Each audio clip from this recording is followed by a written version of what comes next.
аябай узарып кетти. Баарыңыздарды уккум келет. Бирок 100 Отырсаңыз болот. 20 талапкердин тизмеси бар. Биз кандай кылабыз? Ар бир талапкерди талкуулайбызбы? Же тизмедеки жана сиздер делегаттар, бул жерде талапкерлер тааныш эмес болгону менен делегаттар тааныш. Ошол тизме боюнча добуш беребизби? Тизме боюнча. Эгерде биз тизме боюнча добуш берсек, мындай болушубуз керек анда. Мандат комиссиясы даярсыңарбы? Мандат комиссиясына сөз берели. Протоколуңар боюнча келип номер 1 протоколду окусаңыздар. Анан урматтуу делегаттар, 85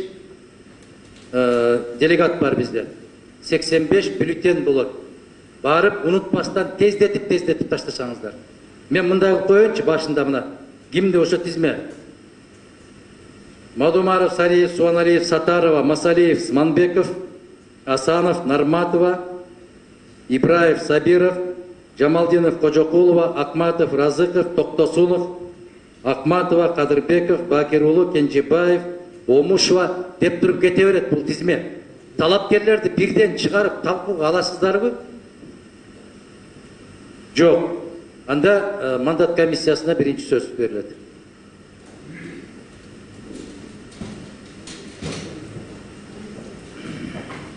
Мына урматтуу борбордук шайлоо комиссиясынын мүчөлөрү, мен айтып атам, деп туруп кете берет.